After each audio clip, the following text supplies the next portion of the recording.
Hi Sophia, I hope your weekend is going well.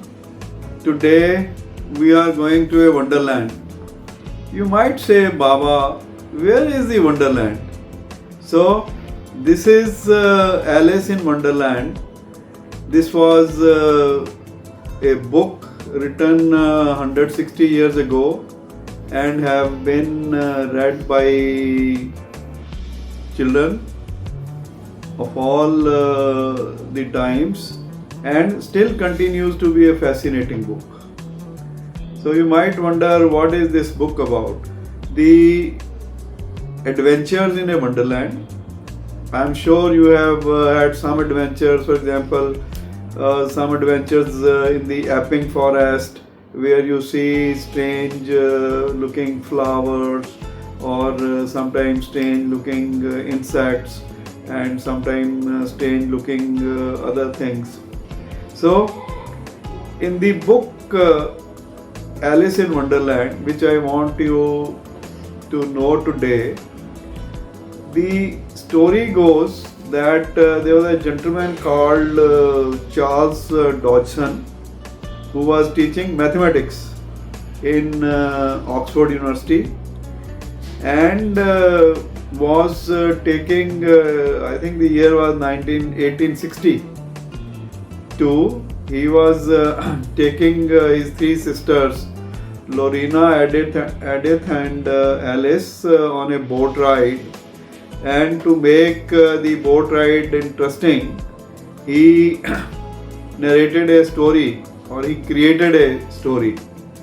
And this story was about strange things.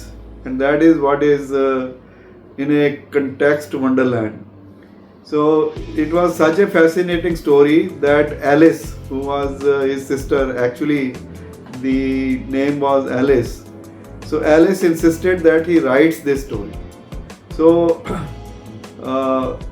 Charles Dodgson adopted a pen name. Sophia, many authors do not use their original name like Charles Dodgson. So he adopted a pen name called Lewis Carroll. So Lewis Carroll is the author. When you search for books, you will see Lewis Carroll as the author of Alice in Wonderland. Now, you would say, what is this story about? So, Wonderland is a place of imagination, and this is a series of stories, very fascinating stories, and that is why I am introducing this to you. And maybe you will ask your mom to narrate these stories to you sometimes. So, in the Alice in Wonderland, there is a rabbit who lures Alice in the rabbit hole, and rabbit hole opens into a wonderland. The wonderland has many characters. For example, there is a Alice, which is, and the rabbit, and this rabbit has a watch, and he is always saying, I am late, I am late, I am late for an important date. But he also lures Alice in the wonderland and leaves her experience fascinating, mysterious things. So there is the Mad Hatter. This is another character, probably the more fascinating character in Alice in Wonderland.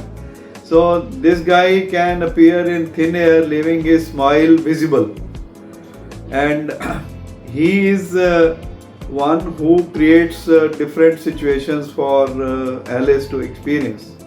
And there is a cat called the Cheshire Cat. The Cheshire Cat is very intelligent cat, but asking very strange questions. So the Cheshire Cat and Alice have very interesting conversations. I'll tell you some of the conversations that I still remember. And then there is another character called the Queen of Hearts. The Queen of Hearts is an unkind queen who have characters in the form of cards, and they play, around the queen, and the queen actually is the queen of the Wonderland. So these are the major characters around which Alice in Wonderland is created. There is a series of stories, and sometimes we will read together those stories. Today I want you to only understand what is this imaginative world, and I will also like you to experience this sense of curiosity, this sense of adventure, this sense of odd things. For example, I would say you take this task, take a cup for example, and imagine the cup is able to taste things itself, or imagine a table which starts walking and is doing strange dance. Imagine a book floating in the air and doing maybe singing songs. All these things are very odd, but at the same time very interesting. So you can imagine things, and so what happens is, in this book Alice has a nap, and in her nap she goes and visits the Wonderland. And in the Wonderland there are strange situations. As I told you, there is a drink in the Wonderland which Alice drinks, and she becomes small, much smaller, what we call as the miniature of what actually Alice is. And then there is a fruit which Alice eats, and she becomes so fat and big. So this is how the situation goes. So in one of the stories, I still remember, it's a strange land, as I mentioned to you. So Alice is running at full speed, and but when she looks around like this and this, she sees nothing changes. So she asks while running, and if she stops a while, then she starts going back. So she still runs. So while running, she asks the Cheshire cat, "What is this country? I am running at my full speed, but things don't change." So the cat says, "This is a strange country. In this country, you have to run at the best of your speed to be where you are. And therefore, if you want to move ahead, you have to run faster than your best speed." I often use this story when I am teaching management classes. So I tell them, management is a world, or business is a world, where you have to keep running at your best speed to be where you are, and if you want to grow further, you have to make an extra effort.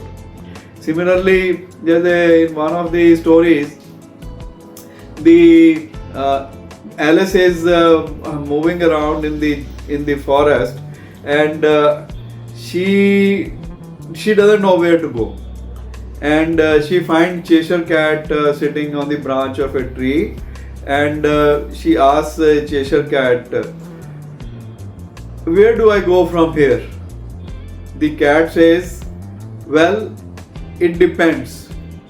And still walking, Alice says, "Depends on what?" The cat says, "Depends on where you want to go." So these kind of extremely strange things happen, and this kind of wisdom also nouns. I also use this story in my teaching. So everything depends on where you want to go. So in your life also, you would find that when you make choices, you ask yourself, what is it that you want to achieve in doing this or that act, and which are the choices, and where these choices will leave it to you.